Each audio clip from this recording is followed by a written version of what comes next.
they said 5 degrees. It was February 25th.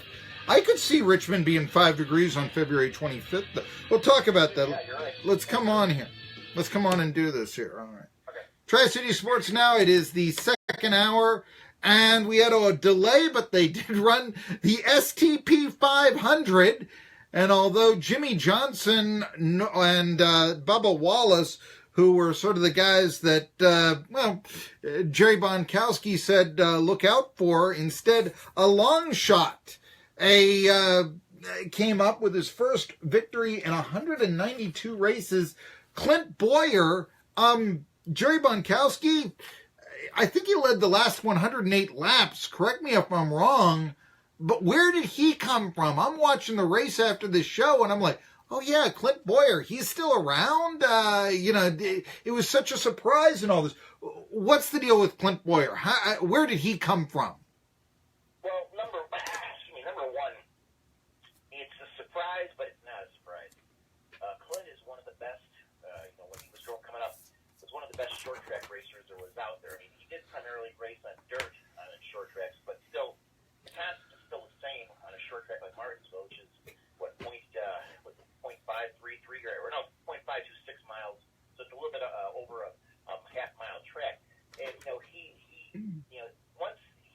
he's struggled the last several years. There's no question. It's his first win since 2012.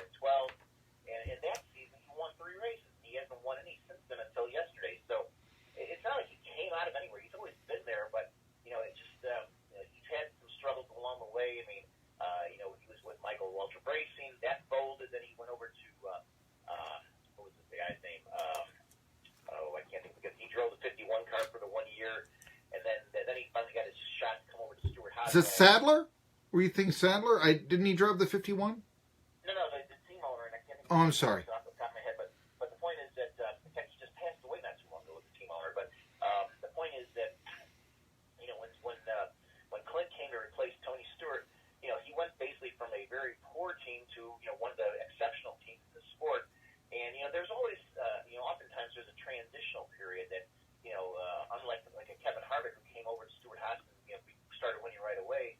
Sometimes when you move over to another team, there takes some time to get going. And he's got a great crew chief in Mike Bogorevich, who was Tony Stewart's last crew chief before Tony retired. So, Bugger was actually the guy that he was there on top of the pit box for Tony's last win at Sonoma back in 2016, and then now he's on the pit box when Clint Bowyer finally wins his first race since 2012. So, yes, it's a surprise, but it's not really a surprise because he knows how to drive these tracks. And honestly, this was the impetus that I think he and the team really needed. And I think that we may see Clint Bowyer in victory lane a few more times this year. I'm not going to be surprised about that at all. Well, he is now with Stuart Haas Racing. I mean, I saw the big Haas on the back of his car right there by the 14. And Stuart Haas has won 4 of 6 races. What makes it, I've asked you this before, but, well, first of all, why would a Stuart Haas Racing, which really I think can choose any driver they want, you mentioned a little bit, but why is Bowyer desirable for them? Because he's a veteran, that sort of thing? Because it seems to me this is the elite team now. So why Bowyer for Stuart Haas? Well, first of all, they have to fill, Tony Stewart's role, and that's a pretty hard thing in itself to do. And when you look at the drivers that were available in 2016, Clint was really the first one that seemed everybody's mind because he was mired in that H. Scott Motorsports. That's what it was. H. Scott, Harry Scott Motorsports. That's what he used for that 1 year. And they tried, but they were just a very they didn't have the resources, they didn't have the sponsors, they didn't have the equipment, they didn't have the personnel. And Clint really suffered through a very rough year that year, worst year of his career. And there was a lot of doubt in his mind that maybe his time had come and gone. But the thing was, he's always been very close friends with Tony Stewart. They hang out, they go do things off the track, all that kind of stuff. And he's kind of cut in the same mold as Tony. Kind of a little bit brash, fun-loving, but also a very talented guy. And when you looked at who was available after 2016, I mean, really, there's only one other guy that I thought was potentially a candidate, and that would have been Greg Biffle, because his deal with Bob Schwingley was coming to an end at the end of 2016 as well.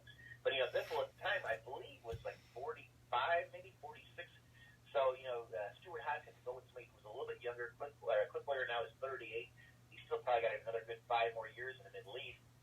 So, it was not really that much of a surprise they went with him because, they could have gone with a younger driver, but really, most of the other younger drivers were already locked up by other teams. So it's kind of like the, when you look at the whole picture, Clint Bowyer just, was the guy that stood out most about it from everybody. No, and that makes sense. It's somebody who obviously Tony Stewart gets along with. I just looked at it that this was his first victory in 191 races, and I thought, who else is 0 for 191? Why, it's Danica Patrick, who has to retire basically because she can't find a ride and all this. And I found it kind of interesting and all. I will say, though, that Bowyer did prove his talent because after the race I'm watching, and they mentioned that he is the first driver to win in a Ford, a Chevy, and a Toyota.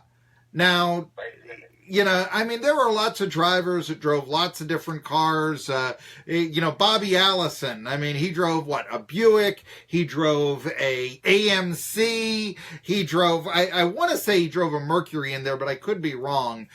Forgive me with that. But, and he won. He was competitive in all of them and all this. But how many different drivers have won with 3 different makes?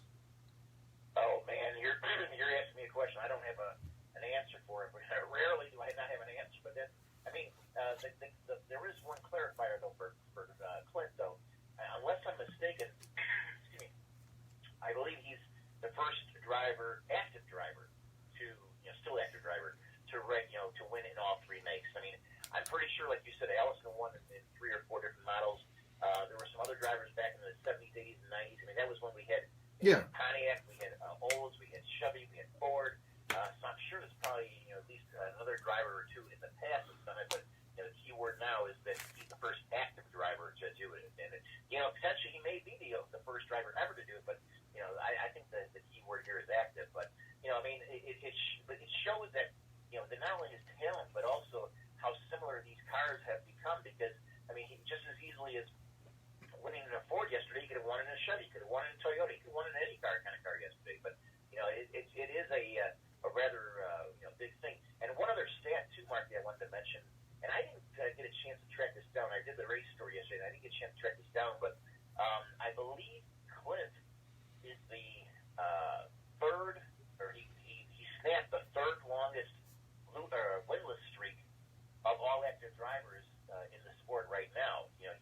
I'm not sure who the other 2 were, but according to one of the notes that NASCAR put out after the race, he's the 3rd active driver to have the longest winning streak, winless streak rather, snapped. So that's pretty heady stuff as well too. And I'll be honest with you, I don't think Clint's going to go another 190 races without a win. I think that he can very easily win at a place like Bristol. He loves that place. We got that coming up in a few weeks. He could certainly take, even though we don't have a race this weekend because of the holiday, Easter holiday, he could certainly take momentum he got from Martinsville and take it into Texas the week after, and he could very easily win there. Clint's a guy that he's won so many. Well, he's only won 9 races, but the point is he's had the chance to win so many other times. He's had so many runner-ups and the 3rd place finishes, and just never was able to quite seal the deal. I think that we could see a new guy emerging out of this whole pack of drivers to kind of put in the same category of potentially being able to win every race, much like a Kevin Harvick, much like a Kyle Busch, that kind of guy. That's pretty exclusive company in my mind. We're talking to Jerry Bonkowski of NBCSports.com about, the race yesterday in Martinsville, the STP 500, won by Clint Bowyer, breaking the long losing streak. One of the things I did get a kick out of was Darrell Waltrip saying, oh no, he's going to crash when he started doing those hairpins in the 3rd turn and the burnouts and all that sort of stuff over. And yeah, it did look, I was sort of like, wait a minute, is the traffic done? Isn't a car going to crash into him at this time and all that? But that showed the overwhelming joy that oftentimes you don't see in NASCAR that you would have in another moment due to the fact because, the personality is sheltered by the car. But in that time, it really came out and you could really find out what was going through Bowyer and celebrate the moment just by watching it on TV right there. Another thing, though, I thought was intriguing about the race is that I know right before he took the lead, and I think it was lap 392, but he almost ran out of gas in 380. Do you know what the motivation was? I mean, obviously he was running out, but how close did Bowyer come to actually not finishing this race, or at least finishing several laps down? Well, apparently, from what I heard, was that he, when he made his previous pit stop, they didn't put all the gas in there that they should have, and he was running low at that point. And when he got to lap 380, he was pretty much, the light on his dashboard was flashing. He's about ready to go, to go empty. So, he had enough gas to get to the pits, but I mean, he essentially got there on fumes, in my opinion. And that they got the gas, and it was more than enough to get him, for the final 120 laps. And that was, the big. That was one of two big moves for him in the race. I mean, that was the one move, and then of course on the restart on lap 392 when he beat Kyle Busch, and that he just sailed on from that point on. So one kind of helped the other, so to speak. The pit stop obviously helped the restart, and there was nobody else that could really mount a challenge to him. In those remaining 108 laps or whatever it was. Mm-hmm. No, he was. Yeah, he led the last 108 laps, despite the fact that Ryan Blaney was very dominant in the race. And how soon do you think it's going to be before Blaney really comes out over the top? Where do you think that? Do you think that he's got a victory in him this season? Oh yeah, I mean, he won at Pocono last year. I think that Blaney's the kind of guy that can forgot about that. Win at any track. I mean, I was actually honestly, I was a little bit surprised that he did so well at Martinsville, but. His background obviously is short track racing as well, and certainly his father, I'm sure, taught him a lot of lessons about how to race a short track. But Blaney to me is the kind of guy that's going to win at a bigger track. And I mean, when I say that, I mean we've got Texas in a couple of weeks. I think he could very easily win there. Hell, when we go back to Bristol, I think he could very easily win there. But I think that where Blaney's going to excel is the mile and a half and the bigger tracks. I mean, we've got Chicagoland Speedway. In June we've got. Kansas, we've got Michigan, the 2-miler. He could very easily, I think, the best chance for him to win, I should say, is probably at one of those kind of tracks. Yeah, he could win at Bristol, he could win at Richmond, but I think his style of racing is more fitting to win at maybe a little bit bigger track, a mile and a half and larger. You can always tell Talladega for that matter. But wouldn't then, I mean, you mentioned that, but I would think then that Blaney, by leading so many laps in Martinsville, this is sort of a step for him being that complete driver. I mean, I always found the dichotomy of the Waltrip family, how Michael was so good at the super speedways, but it was always Darrell who said, Bristol, get me to the bull ring, half mile, and all this. I always found that dichotomy to be, really intriguing, but it would seem to me that now by, leading so many laps at Martinsville, maybe you could expect a Blaney to be one of the contenders for a victory at a short track like a Bristol or, wherever. Well, I mean, he could. I mean, don't get me wrong. I'm not excluding the possibility of winning a short track. But, I mean, the thing is that there are so many other guys that are so good at short track racing as well that, still in the sport. I mean, we don't have Jeff Gordon anymore. We don't have Tony Stewart anymore. We don't have Dale Earnhardt Jr. anymore, racing. But, the point is that, to me, Blaney's style fits better to win, or he has a better chance of winning at the longer tracks. But that certainly does not preclude the possibility of him winning at a Bristol or at a Richmond. We've already went through Phoenix already for the first time. That comes later in the year as well, too. So, I mean, Blaney has the potential with Marky, in my opinion. He can very easily win 2, 3, maybe even 4 races this year. All right. He really catches fire. And he is definitely a guy who is a momentum driver. When he gets hot, he can stay hot for a few races.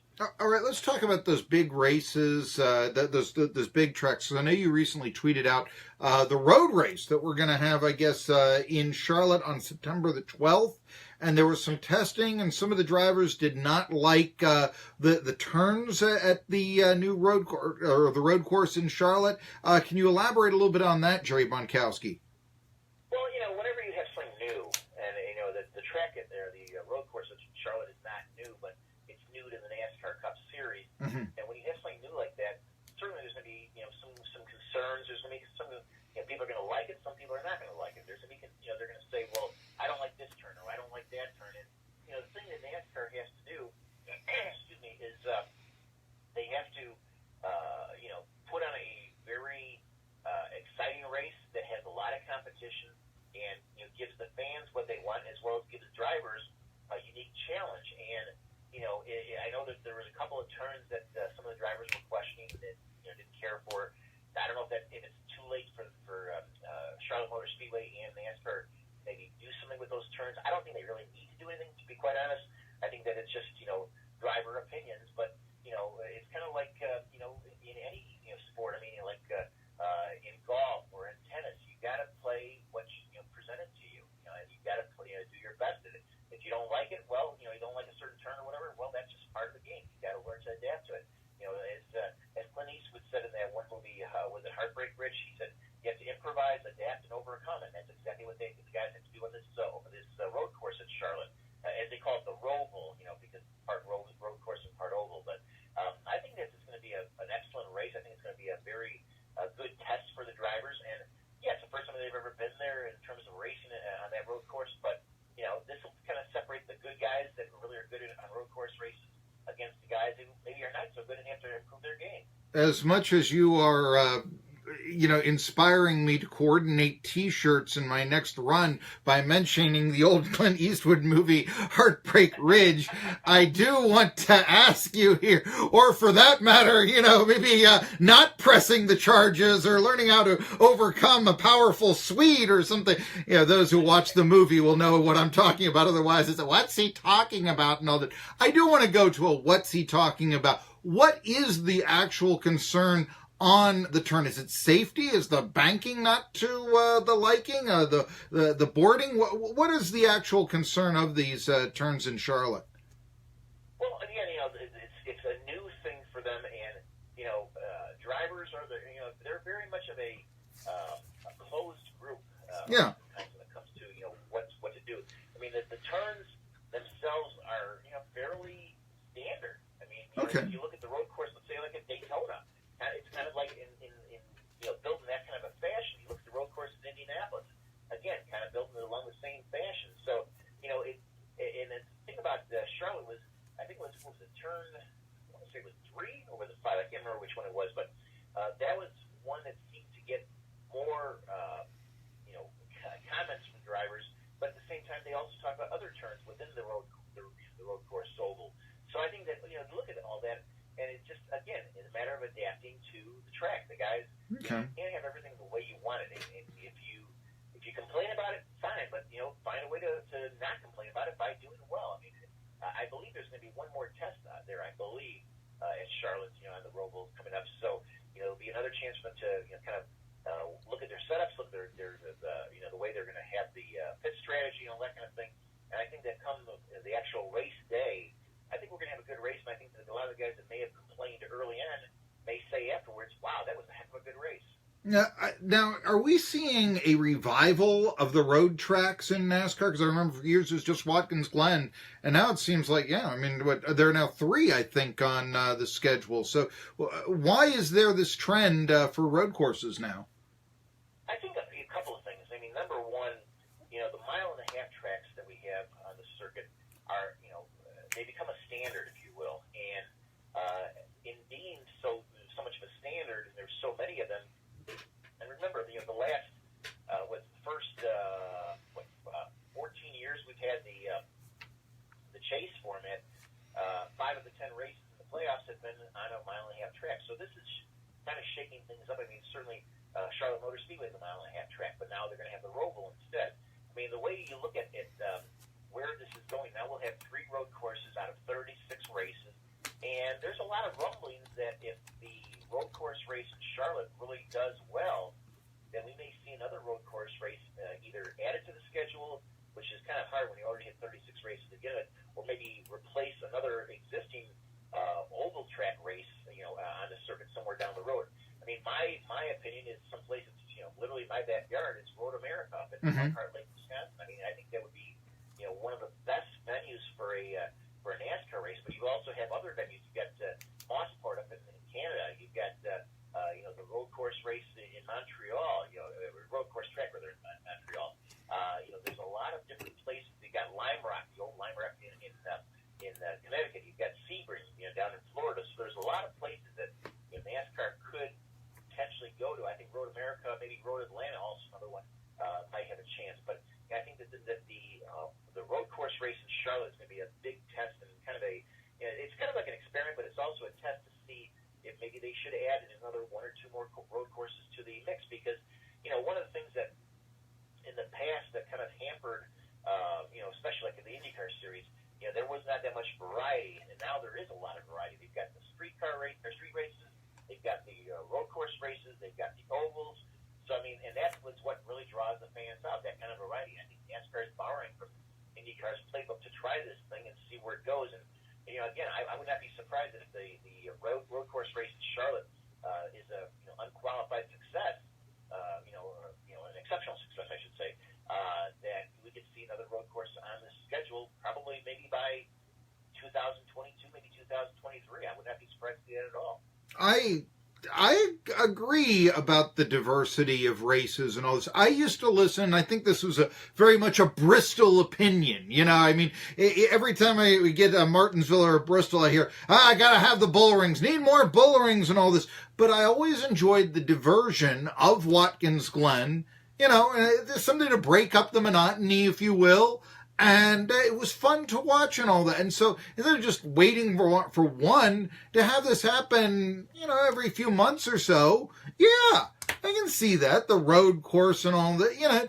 I know people say that American racing is the track racing, but heck, I'm wasking beer ads with Jackie Stewart now, and I'm loving them. So, why not? Why not? Wasn't Jackie Stewart and Ken Squire calling races at one point? Anyway, yes, I'm going old school, and Jerry Bonkowski likes it. By the way, when was the last time you can remember a race that was snowed out? Because I know this wasn't the first one in Martinsville. Turned out to be, a very pleasant Monday, although it did keep the crowd down. But for that matter, it wasn't the first time. When was the last time you can remember this being a race being snowed out?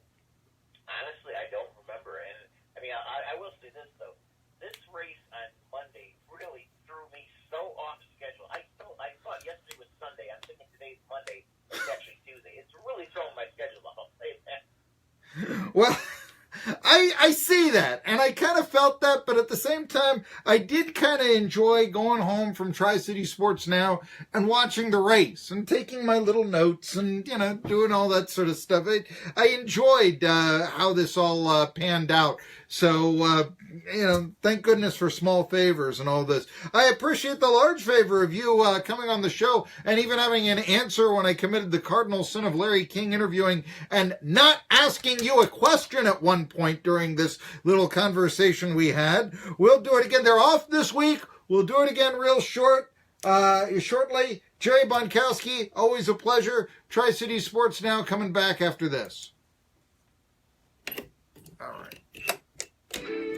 Well, how about that? All right.